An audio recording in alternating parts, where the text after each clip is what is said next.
Hi there. I wanted to make a quick video as a channel update and as a way to have a look at the Hawaii trip I just got back from, in case you've been wondering about things like Tales of Vesperia.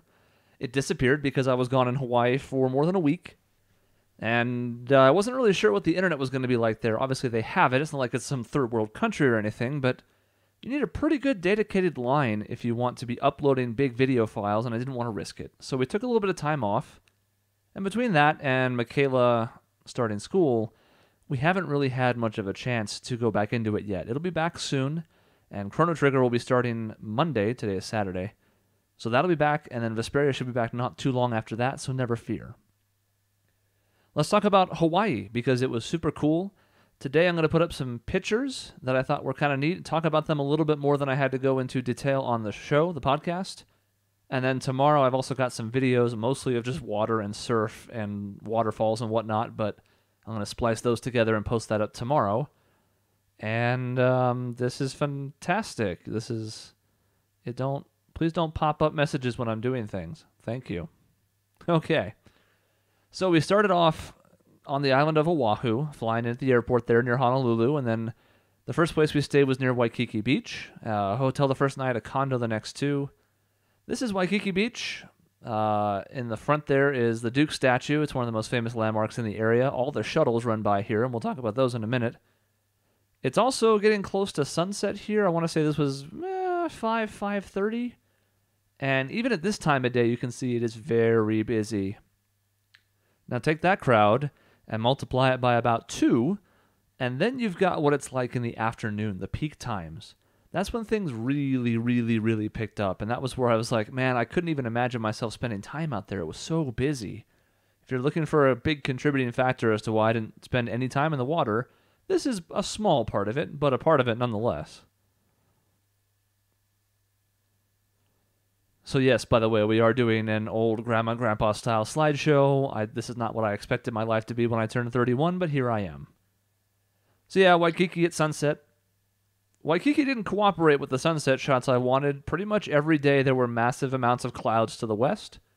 Just enough above the horizon to where the sun would peek out briefly, but it still wasn't giving you a whole lot in the way of color, and it wasn't really reflecting off the clouds all that well, but I thought it was still kind of neat for the first night. We didn't really do much the first night, especially because, it's a long flight, and we had to take a shuttle back over to where we were staying, get checked in, all that stuff. So the first day was really just kind of get acclimated, make sure you're not jet lagged, try not to die. Another shot of the beach. As you can tell, there were a lot more boats out than there were surfers, especially near the end of the day as the tides sort of changed.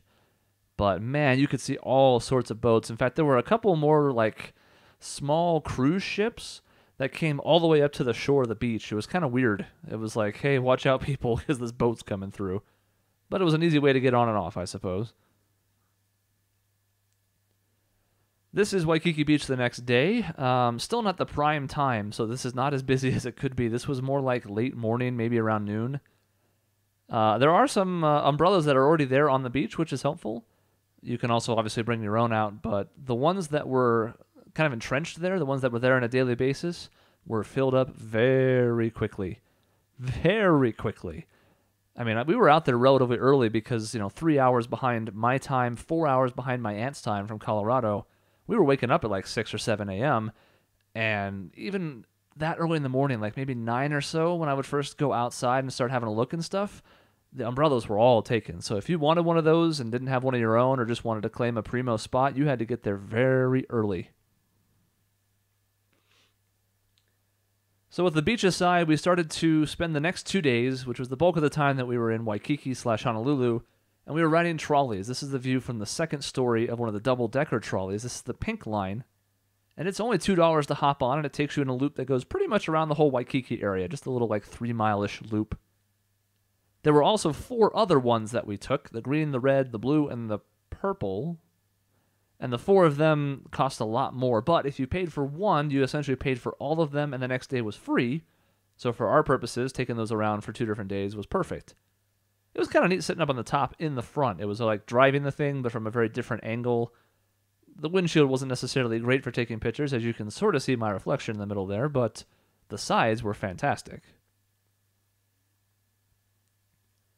So the first one that we took was the blue line, and there's only a couple that we're really going to talk about and note here, and that's blue and purple. Blue went along the coast out past Diamond Head and had some really, really spectacular views of the ocean. It spent about half of its time just curling around the very edge of the southwestern coast of Oahu. And it made for some really, really nice views, such as this one as you were heading out. The other two lines that were important were essentially the green, which took a different scenic approach more through the middle of Honolulu, checking out some neat sights there. And then there was the purple line that went out towards Pearl Harbor. And we'll talk about Pearl Harbor later. I don't have a lot of shots of that for reasons we'll get to. The red line went through downtown. Downtown was interesting. It went through the downtown area, the Chinatown area. There was stuff to see. It's especially interesting if you're a history buff. There were a lot of like buildings and check this out. Like, hey, this is a cool statue. This is an interesting monument. But for the most part, it was really just a lot of city streets. So I didn't like it as much as the other ones. But I'm a big scenery buff, so that wasn't really ever going to appeal to me all that much. This was a cool little alcove. I think I have another shot of it later that shows the whole almost horseshoe effect. But this is basically set up for private tours for snorkeling. If you knew how to get here correctly, which was to say don't drive yourself because parking was miserable and having to walk from a distant parking lot would probably suck. It's a pretty big hill. But if you could get down here, you could snorkel to your heart's content. You can't see a ton of people in this picture. You can sort of see them on the right-hand side. I don't know why I'm pointing. You can't see me pointing. Over here. It's like that pretty much the whole way through, but you can't see it because of the shrubs in the front. But there was a ton of people out there snorkeling. This was probably, again, late morning, so it was a decent time to be out and about. Nice weather, clouds passing through. Pretty much the weather the whole time on Waikiki was very nice. Now, one of the things I liked about this particular tour on the trolley was that it had a couple of stops. And at those stops, you could get off the bus for 15 minutes, which is nice, especially for a tall guy like me to get out and stretch and move around. Because let's face it, sitting still in a tight, compact bus for a long time isn't my idea of fun. But more importantly, you could go a little bit off trail. So there were certainly views out into the ocean and certain reefs and stuff like that. I liked going off to the side and finding other stuff. This was a little tiny, almost like private beach on the side of one of the stops. And in there, you got your own little waves. You had a tiny little beach area, which was enough for these two people who apparently had it cornered for themselves to just be down there and relax and have a great time and not have to worry about, the millions of people on Waikiki. And then on the other side, there were people, we thought at one point maybe they were cliff jumpers. We never saw any of them actually jump, but they were sort of dressed. I'm not really sure what they were doing up there. They might have just been hiking around and then just going out to get a nice view and sit out there for a bit, but I envied them. There was no time for me to go in that direction or the bus would have left me, and then that would have been, bad. This was a shot from the other direction. This is facing the south now. That was towards the north. This is the south of that lookout point. And it just gives you a lovely point to look out and see what is essentially almost the southern westmost area of Oahu. And as usual, like almost every picture here, there's tons of blue skies, blue water, nice beaches. It's almost an embarrassment of riches. By the end, I almost found myself having to stop and be like, no, this is still really cool. Don't get used to this. You're not staying. Excuse my mouse pointer. There we go. This was, going back a couple shots, I put these in the wrong order, but this was more of a panoramic look at what sort of ended up forming into a horseshoe, and then plenty of waves could still get in there. Not huge ones, not like surfing-esque waves, but it made this lovely closed-off area. You could not go down there unless you were approved by certain groups. You were not allowed to just wander down there. You could end up taking the bus and then wandering down if you wanted to walk, but then you'd have to try and catch another bus, and they only came, I think, 3 times a day out here. So you'd have to be very careful in how you planned it.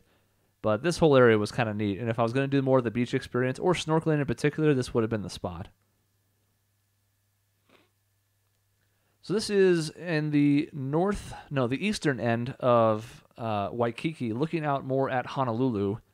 And yes, it's a double rainbow all the way, etc.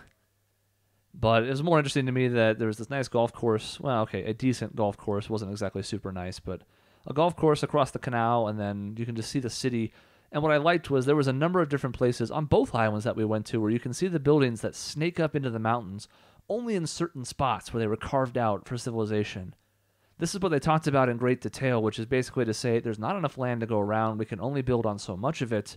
And as a result, real estate has become a huge, huge commodity. This is looking out more towards the north. That's the canal. There's a one-way street down there where the trolley accident that we talked about on the podcast happened. And it's just kind of a cool view. This was up from our room, which was on the 28th floor, I think. No, that was the hotel. I don't remember. It was up quite a bit, and it gave you lovely views, and also it was situated on the corner of the building, and there was just this 20-mile-an-hour breeze that blew through the house when we opened up all the windows. We didn't even really run the air. We did a little bit at night just to keep things cool, but for the most part, just having the house open felt amazing. Amazing. I swore on my Facebook, and my mom got mad. That's how amazing it was. And here's an almost similar view at night.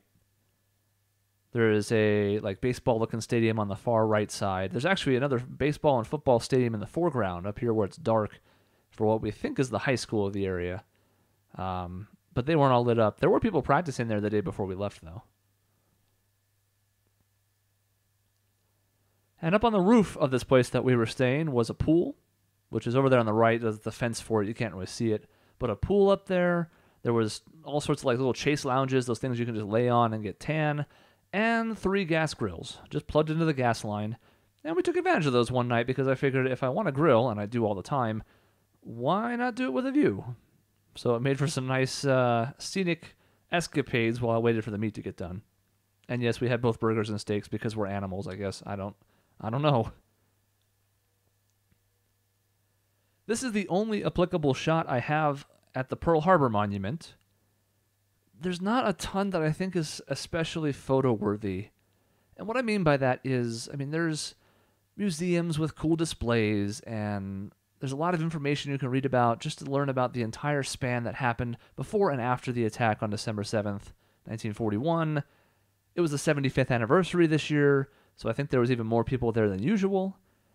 Unfortunately, other than this kind of cool shot that we got of both a memorial and one of the ships in the background that you had to pay money to tour separately, when we tried to go out to the USS Arizona, the next to last group was the one before us, and then the last group was ahead of us just going in as we got in line for our spot, and then the Navy canceled it. So I didn't get out to the USS Arizona to see that, unfortunately. Saw a lot of other cool stuff. It was still worth it, but the main event is kind of the Arizona, and we missed it. So I was expecting to take a bunch of photos there and was kind of pacing myself, and then ultimately we just had to leave because they're like, well, you can come watch this video presentation, and it's like, nah, if I can't actually see the thing, I'll pass, thanks. So that's it for Waikiki. I think maybe there's a photo coming back. I don't remember, but we then flew over on a small plane, about a half-hour flight, to Hawaii, the big island. We were staying in the area called Kona, which is again on the western side of the island. A little bit south of the airport. It's kind of funny how they're almost similar between the two islands, but this place had its own little area with a nice view, different than the city, but I happened to catch a decent look at the sunset with some of the grills out there that we also used. We made steak a couple times there, and it was really nice. There's a pool behind this little shed-looking thing here. Can't really see it, but again, I didn't spend any time in the water, ocean or pool or otherwise, so it wasn't really relevant to the pictures.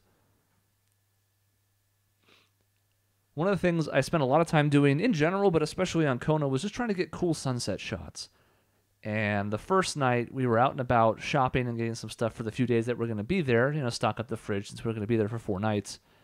And we got back just in time to catch the waning light, but the sun had already set. It still made for, I think, some pretty cool shots. I love the silhouetting effect that the right-hand side of the photo has with the palm trees and the couple of houses that are there.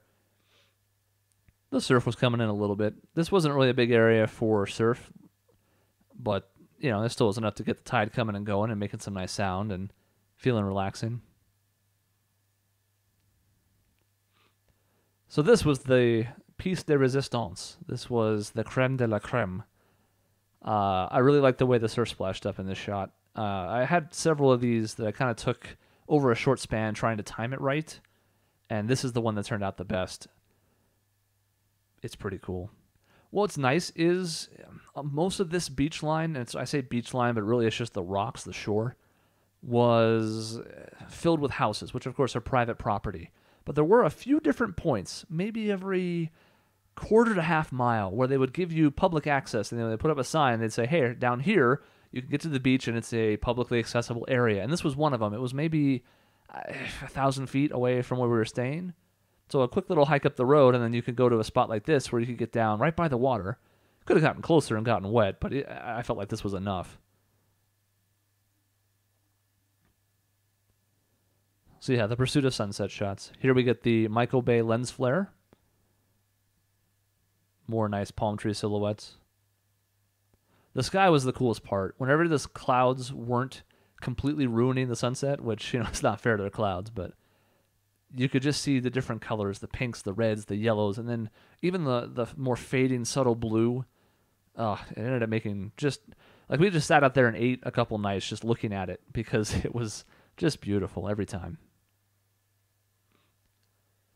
So the first step on Kona, well, on Hawaii, not Kona, Kona's the area, but on Hawaii, the first thing we wanted to do was head to the eastern side of the island. So we drove across the middle and went to see the tropical botanical gardens, and that's not a type of thing I'm normally that into, but in the case of a place like Hawaii, the things you're going to see in that kind of a botanical garden are so different than anywhere else that I was still super interested in going.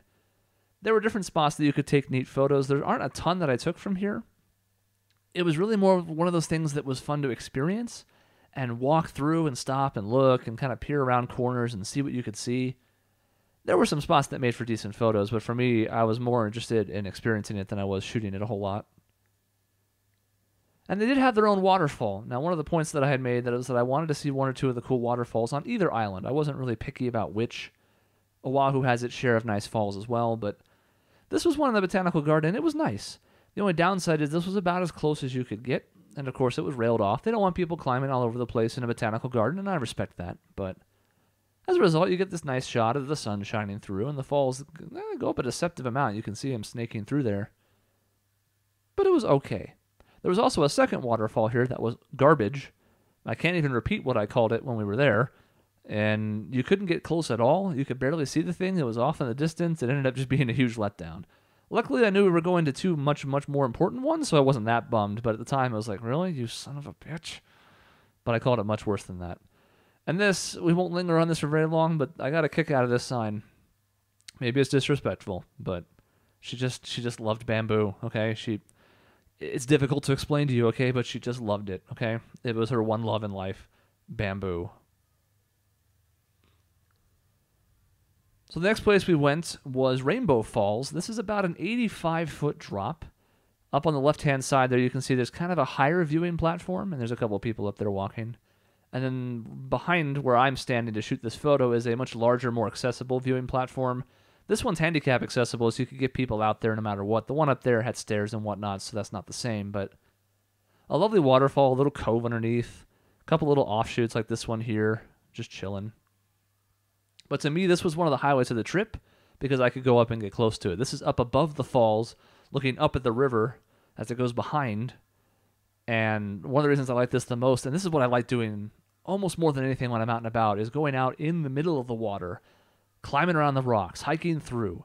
It's one of the times I'm most active, and it's why I like this stuff, because then you get cool angles like this when I was like, yes, this is what I want. This is a waterfall. So this is basically the other side. That was looking back upriver. This is looking down. The falls are at the end there. And you can see the plant life all of a sudden take a noticeable dip in its elevation, and that's because of an, again, 85-foot drop. Get out of here, mouse. You're ruining everything. There's the falls from just off of it, and you can see why it's called Rainbow Falls, because off over here, the mist kind of makes this cool rainbow effect whenever it splashes down. Supposedly, the time to do this is just after like early morning or a little bit before sunset. Supposedly the rainbows are even more noticeable then. We happen to be there in almost the, middle of the afternoon, maybe 2 o'clock, 1 o'clock, something like that. And even then, I mean, midday it produced some nice views, so I can only imagine it's even nicer at those times of day. Come on, skip. There you go. This was the other waterfall. This is Akaka Falls. Get your jokes in, AKA.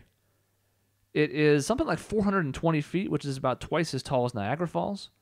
Well, Niagara Falls, of course, is much wider, but this was neat. This was as close as you could get. Again, a viewing platform, and I'm not sure how you would get any closer without, ruining the side of the mountain or bringing people to the bottom and having them get sprayed, but it was super cool to see. It's one of those things that doesn't translate as well to photos, But I mean, it was still totally worth seeing. It ended up being something like a, I don't know, zero point 0.6, zero point 0.7 mile loop.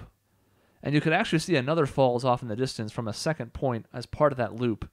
I don't remember what it was called, but it was also pretty big. I want to say it was something like 300 feet, but it was way off in the distance. So you could see it, but you couldn't do much with it. You could just kind of look at it.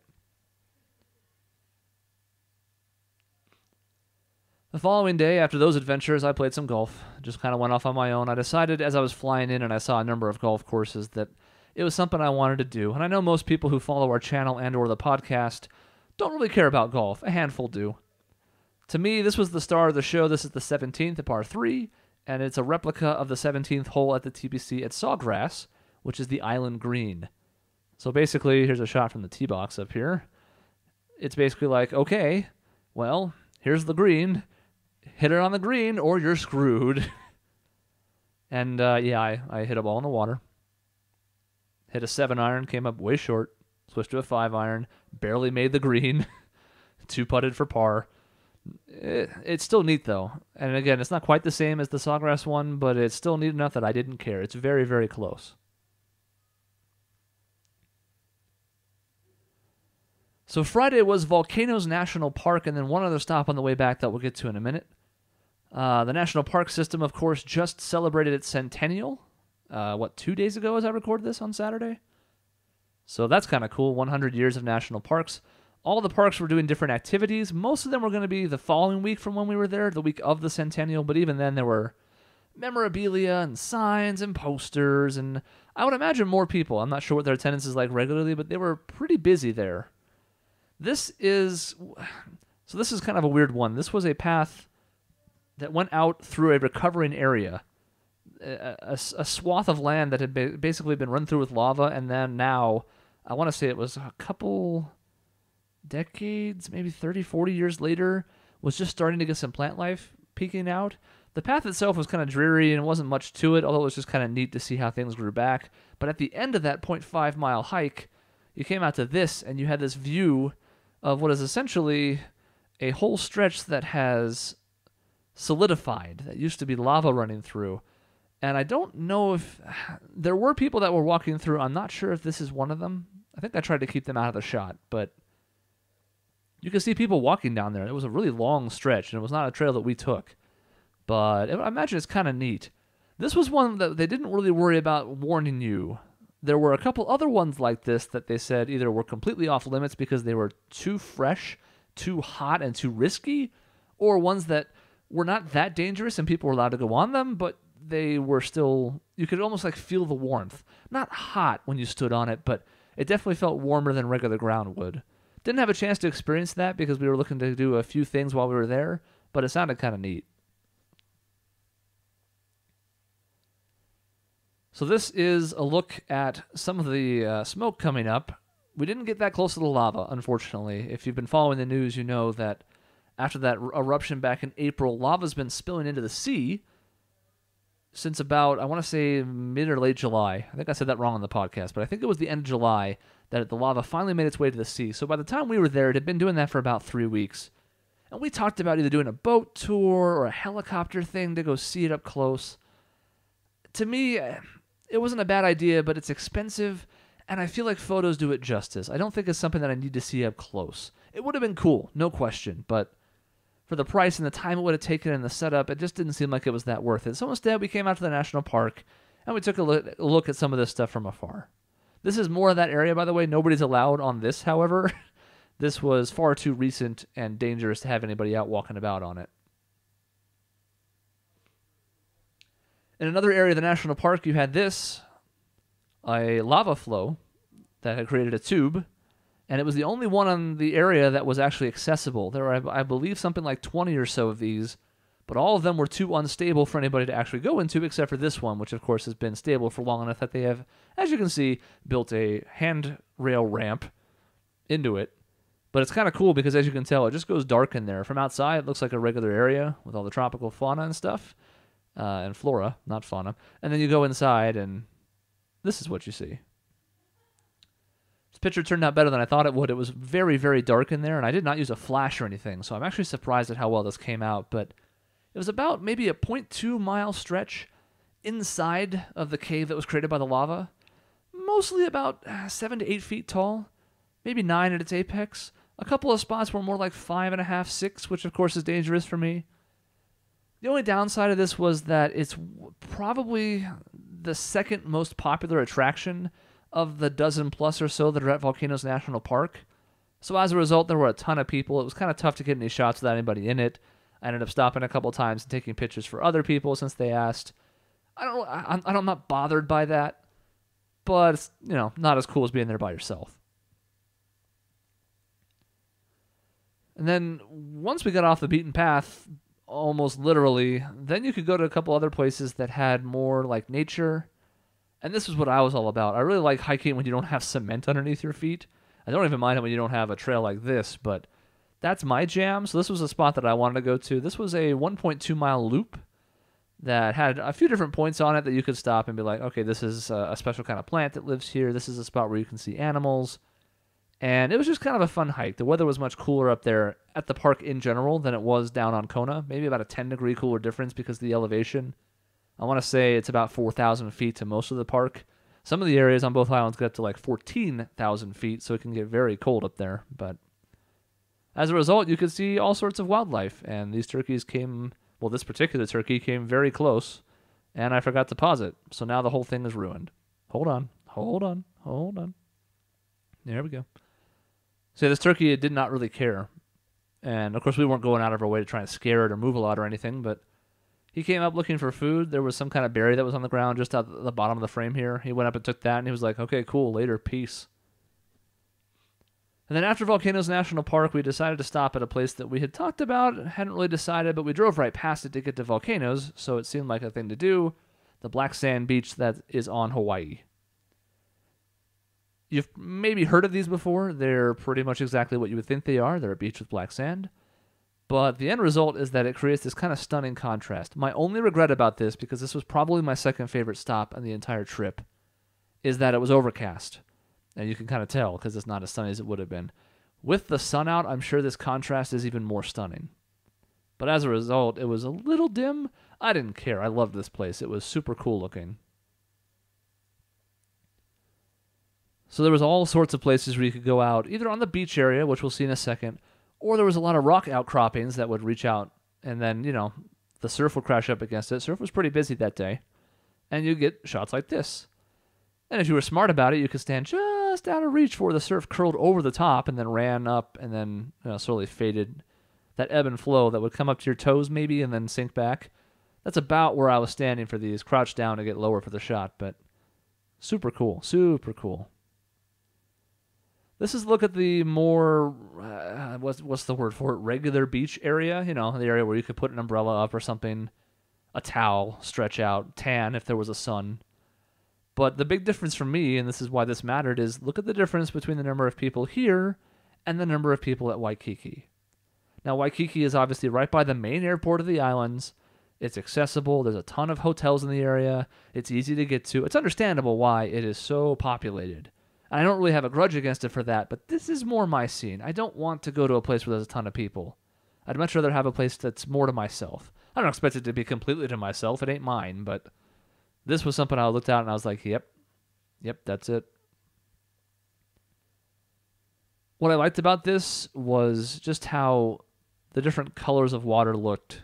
And again, it would have been more striking with sun, but this kind of lighter blue as it got closer, a more medium blue in the mid-range, and then as you look out past, before where the waves start to curl, that really darker blue. Between that and the black rocks and the sand of the beach, it was just like a really cool look. And there was a big tortoise, just chilling, just having a blast. This was out more on the main beach area, but he was having a lovely time. Pretty big. I want to say maybe 16 to 18 inches long. Like a pretty big dude. We could all live so simply, And this won't come out quite as well in this look, but this was an extreme panorama I took from standing out on one of the further rock areas, just going from one side of the shore to the other. It's a little small here. I'm sure you can probably zoom in some way or another, but since I put this in Windows Media Player, I can't do it right now. But man, the whole that I don't know. I liked this quite a bit, and I kind of just stood out there on the rocks for a good 15, 20 minutes, just enjoying it. Took some pictures, and then I also just stood there and enjoyed the quiet, the noise of the surf, and it was one of my favorite times the whole time we were there. So that concludes our tour of Hawaii. My recommendation to you, if you haven't been before, is go. It's a place that you should probably see in your lifetime if you're interested by anything involving beaches, tropical life, water, or just things that are different in general without having to stray too much. I mean, some people don't like traveling abroad because they're uncomfortable by the language or the traditions or the cultures. This is different than any place else in the United States, certainly, but everybody speaks English for the most part. There's a lot of Polynesians and Japanese and Koreans and whatnot, but it's a much safer place to travel if you're still looking for something that's somewhat exotic. So that's tonight's presentation. I hope you enjoyed my old man slideshow. Tomorrow I'll put up the spliced together video. I think it's going to be like 6 or 7 minutes of footage, something like that. It's kind of to carry the channel over for the weekend until we can get back in the swing of Vesperia. I can't guarantee that I'll continue next weekend, but it should be starting back up soon. Thank you for watching.